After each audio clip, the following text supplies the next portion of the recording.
Bonjour du Maroc. Mon nom est Salman Tariq El Alami. Je suis professeur d'université à la faculté en sciences de l'éducation. Je m'intéresse aux études sur les médias au Maroc et à l'étranger. Je vais parler d'un point de vue éducationnel surtout. Et comme nous l'avons entendu de nos chers collègues au sujet de la mésinformation et de la désinformation et des fausses informations, je voudrais aussi ajouter que ce qui est faux ne peut pas être considéré comme une nouvelle.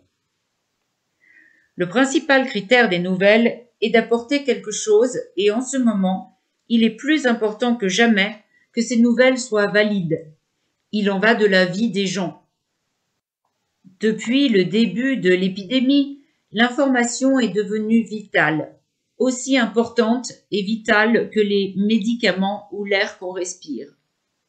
Il est crucial de sauver des vies, de protéger les populations, de les tenir au courant, de les alerter, et tout cela est fait à travers l'information. Donc, dans ce contexte, la mésinformation devient très dangereuse et très puissante dans la tête des individus et peut les pousser vers des choses dangereuses. Il y a peu de temps au Maroc, on a mis en prison cette femme qui déclarait sur sa page web que le coronavirus n'existait pas. On l'a mise en prison. Nous vivons donc dans un monde où l'information qui circule est de la plus haute importance. Je voudrais parler de thèmes importants comme la relation avec les combattants de la mésinformation, les droits de l'homme et la liberté d'expression, qui, même si elle est précieuse, a poussé les mauvaises personnes à s'en servir de façon dangereuse à travers la fausse information publiée dans l'Internet. En tant que personnel de l'éducation, je pense que nous devrions nous pencher sur les questions essentielles, sur le côté émotionnel et psychologique. Pourquoi la mésinformation et la désinformation se répandent plus rapidement que l'information véritable? Comment commencent ces fausses informations?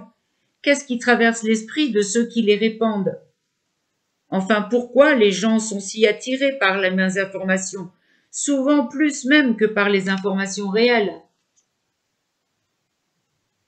Un autre sujet à débattre serait quels sont les moyens et les outils qui soutiennent la mésinformation et comment combattre ceci. Ma théorie, c'est qu'il est très possible de vérifier les sources d'information. Dès que l'on obtient un article ou un rapport, on devrait se poser la question « D'où vient-il ?» avant de partager l'information.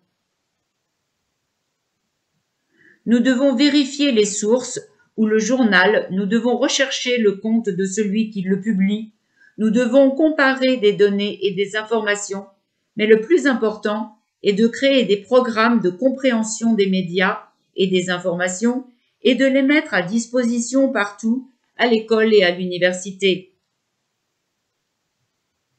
Il y a un autre thème de débat concernant les régulateurs et tout ce qui est la partie légale, éducationnelle et éthique des sites. Le monde est menacé par la fausse information, basée sur la manipulation de comment on voit le monde. Le but des médias est de changer l'opinion des gens, de changer leur position et de changer leur vue du monde, de façonner l'opinion publique. Donc, comment cela doit être fait et quelles sont les limites entre ce qui est positif et ce qui est de la pure manipulation, de la manipulation négative? C'est vrai que la propagande et la manipulation sont quelque chose de très ancien, aussi ancien que la politique.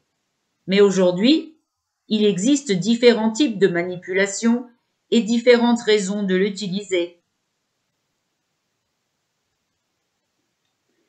L'aspect que nous devrions étudier dans nos recherches, ce sont les aspects moraux, les aspects politiques, les aspects professionnels et les aspects éducationnels.